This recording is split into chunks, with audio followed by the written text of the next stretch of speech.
Mesdames, Messieurs, bonjour et bienvenue à ce magazine consacré au 15e sommet de la francophonie. La francophonie, une organisation qui a une riche histoire avec de grands hommes. Aujourd'hui, on s'intéresse à l'un de ses pères fondateurs. Kodoussen nous dresse le portrait de Léopold Sédar Senghor. Léopold Sédar Senghor, premier président du Sénégal, est l'un des pères fondateurs de la francophonie. Passionné de lettres, Senghor est le premier Africain agrégé en grammaire en 1935. Le fils de Joal est l'un des pionniers de la décolonisation en Afrique, mais après les indépendances, Senghor n'a qu'un désir, promouvoir l'idée d'une communauté organique francophone, afin de réunir les nouveaux pays indépendants qui partagent une langue commune, le français. Une manière pour Léopold Sédar Senghor, qui a toujours milité pour l'enracinement et l'ouverture, de garder les liens privilégiés avec l'ancienne métropole, la France. J'ai l'habitude de dire que les Gaulois ont eu besoin de 5 siècles d'assistance technique romaine et que nous, il nous fallait au moins un siècle d'assistance technique. Son projet de création d'une communauté francophone, Senghor le porte à cœur. En juin 1966, le grand militant du mouvement de la négritude va profiter du sommet des chefs d'État africains tenu à Madagascar pour exposer son idée. Une idée qui aujourd'hui réunit 77 pays membres avec quelques 274 millions de personnes qui, grâce à une langue, le français, parviennent à échanger. C'était un homme d'une cohérence absolue. Cohérence entre sa vie personnelle et sa vie publique.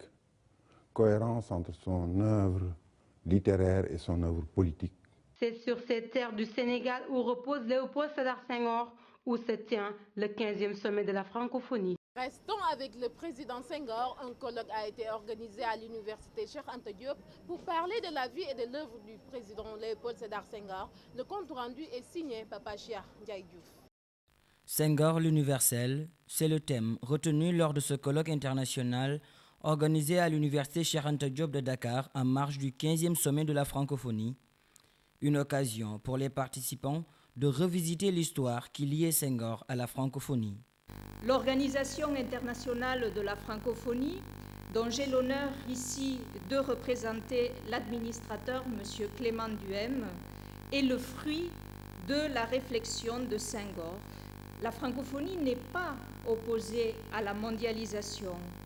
Et Senghor l'avait dit avec force, la francophonie, c'est cet humanisme intégral qui se tisse autour de la terre. Un moment pour Ibrahim Tchoub, recteur de l'université Cheikh Anta Diop de Dakar, de rappeler l'importance pour la communauté universitaire d'abriter ce colloque. Cette cérémonie, qui vient après 3 autres et qui en précède davantage, s'inscrit comme celle-là dans le cadre de l'accompagnement par l'université Cheikh Anta Diop du 15e sommet de la francophonie. L'université Cheikh Anta Diop de Dakar aurait failli à son devoir si elle n'avait, de sa propre initiative, pris la ferme résolution d'organiser des manifestations aussi diverses que possible, inscrites dans le champ de sa mission d'institution d'enseignement et de recherche, de formation des cadres techniques, politiques et culturels, ce qui inclut l'éducation à la citoyenneté, à la paix et au sport. Ces manifestations sont des colloques, symposiums, autres conférences et tables rondes qui tous visent à réfléchir et à faire réfléchir sur des problématiques particulières, à en discuter et à en proposer des synthèses.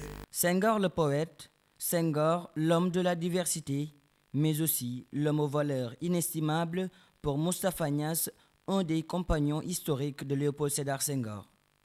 Senghor a été tout au long de sa magnifique vie un Africain adepte des principes d'ouverture vers l'autre et vers les autres, et d'échange avec cet autre-là et ces autres-là, pour dialoguer et provoquer le métissage autant biologique qu'intellectuel et culturel, ce legs étant le terreau fécondant de la civilisation de l'universel.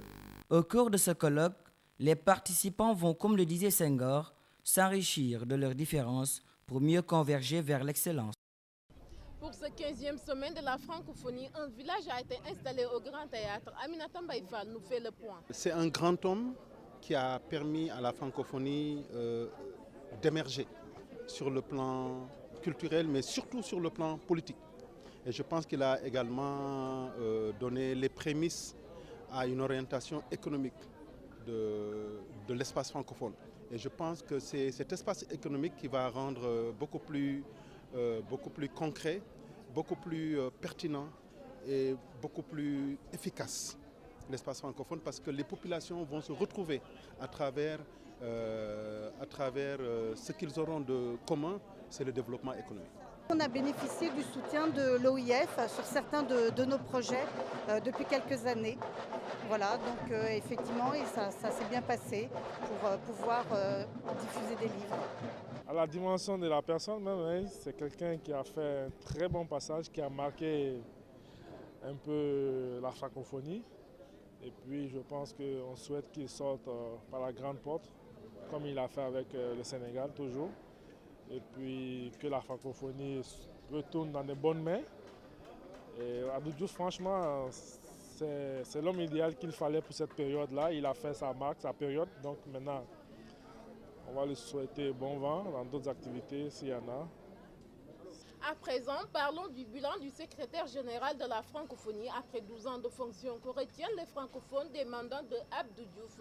Suivez ce micro-trottoir réalisé par Aminata Mbaye Fall. Le village de la francophonie est installé au Grand Théâtre. Plus de 70 stands sont dressés pour les pays membres, mais aussi pour les ONG. Je viens au village francophone pour représenter la Mauritanie avec un ensemble de collègues et d'exposants d'artisans. Je vois que les conditions sont extraordinaires, que le peuple sénégalais fidèle à sa tradition de teranga a tout mis en place et nous le remercions beaucoup. Les exposants venus de partout sont plutôt satisfaits des conditions de travail. Le village est vraiment paisible, accueillant surtout, très joli, très beau. Est-ce que les stands ont été accessibles? Très accessible. Vous voyez, le nôtre est juste sur la route, nous sommes vraiment les plus peinards. Alors, comment vous trouvez le village de la francophonie? Fantastique. Et est-ce que les stands sont accessibles? Bien sûr, les stands sont accessibles.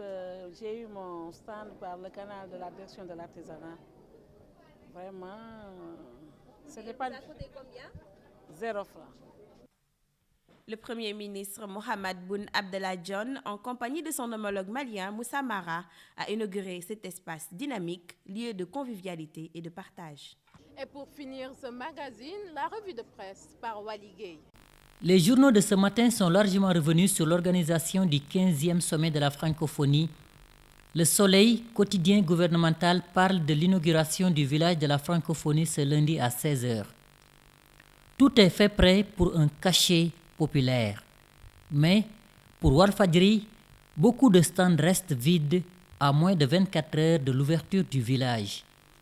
L'Union de la presse francophone a un nouveau président, Madiambal Diagne, élu à la tête de l'UPF. Le quotidien l'annonce à la une à l'issue des 43e assises de la presse francophone tenues à Dakar. Le successeur du Marocain Delamy veut une presse francophone plus audible. À l'occasion des assises de la presse francophone, le président de la République du Sénégal annonce à la une de l'As de Anne l'urgence de voter le code de la presse. Le quotidien Le Soleil est aussi largement revenu et en photo sur la visite du président Macky Sall au siège de la francophonie à Paris. Abdou Diouf, le secrétaire général de l'Organisation internationale de la francophonie, est arrivé hier à Dakar, annonce le journal L'Observateur. Au même moment, Le Populaire révèle le nettoyage du quartier UP de Dakar, le plateau en vue du sommet de la francophonie. Le journal poursuit en affirmant que la police a déporté les mendiants à Sébikotane. Pendant ce temps, le quotidien revient sur la semaine de la critique cinématographique francophone à Dakar en hommage de Safi Faye et de André Daventure.